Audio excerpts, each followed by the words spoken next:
Hey, what's up guys? In this video I'm going to talk about my Duke 390 which I purchased about a couple of months ago. So I thought I was gonna wash my bike and shine it and all that. It's looking a little bit grubby at the moment. I've been riding it for the last couple of weeks, but I thought this will be a good opportunity for me to talk about the bike.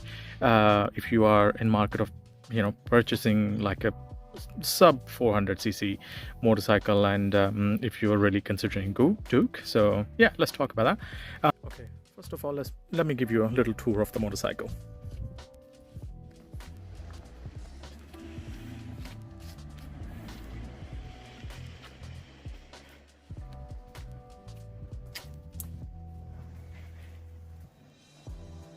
Now, they say beauty is subjective, but I think this is a really beautiful motorcycle.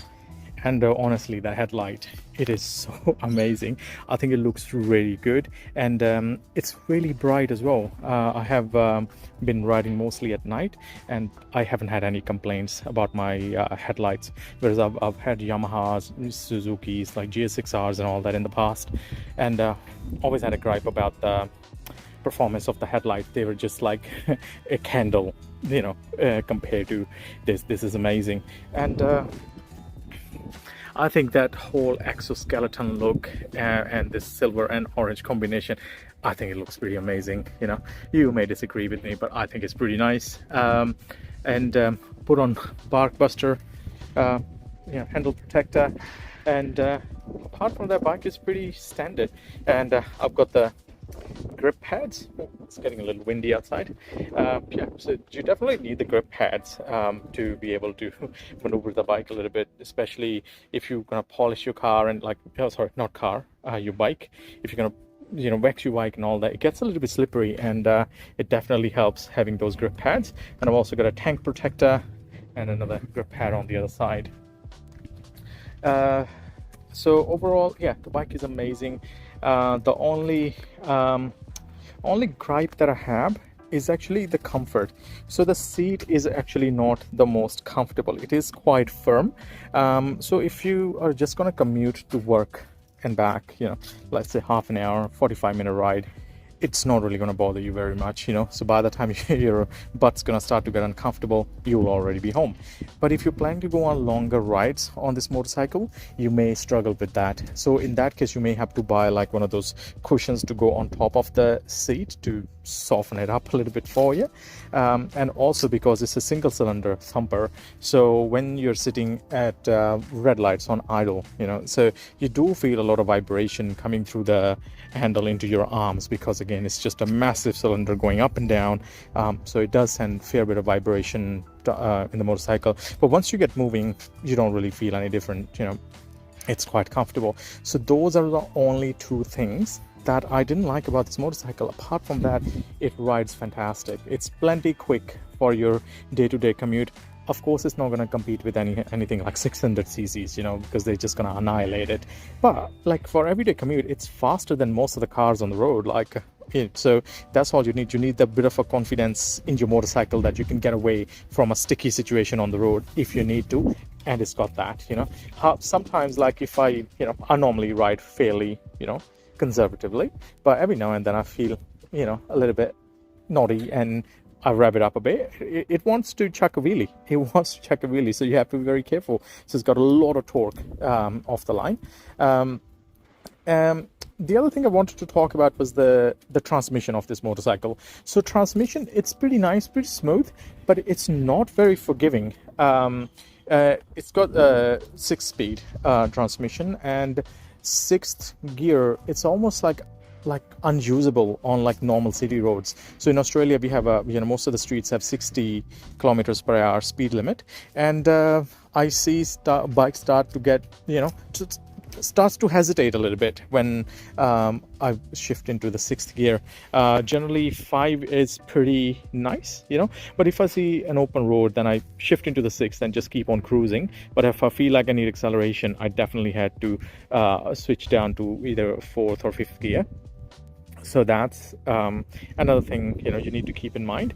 And also, off the line, you have to be very diligent with the transmission on this bike. It's not very forgiving, but once you get used to it, it's like any other bike. You don't really know the difference. I think for me, it's just personally because I've ridden so many bikes over the years, so I can tell the difference that it is a little bit different compared to some of the other motorcycles out there. The best part about this motorcycle, you are going to love it. Sorry, it's a little bit dusty, but I have to show you this.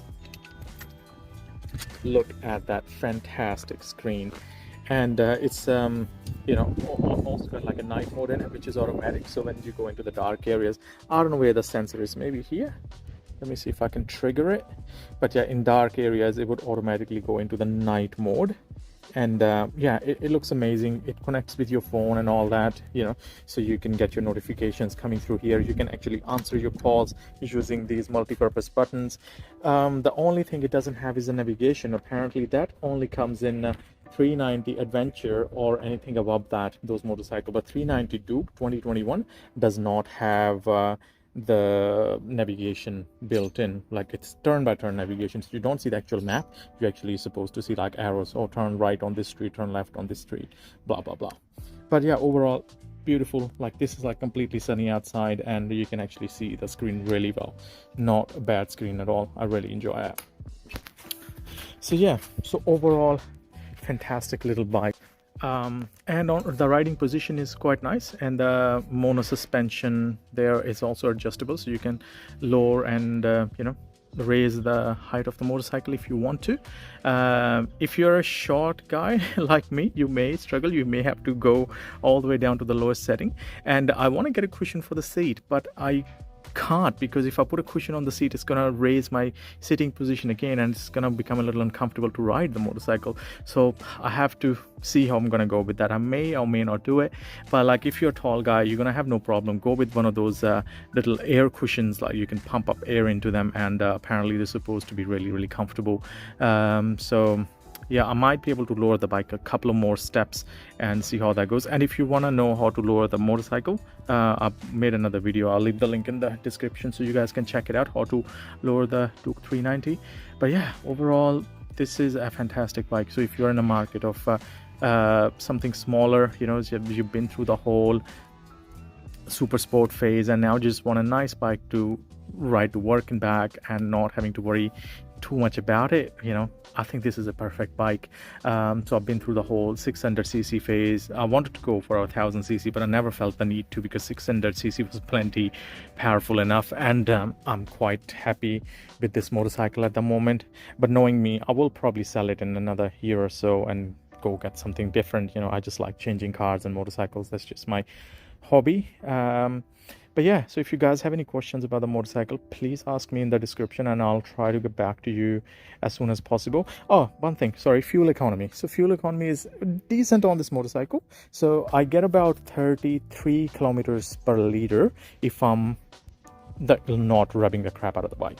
If I'm just riding it nice and slow, not when I'm saying like not going turtle pace, you're just keeping up with the traffic, then I get about 33 kilometers per liter. If I'm being a little adventurous with the bike, then I get about 30 kilometers per liter.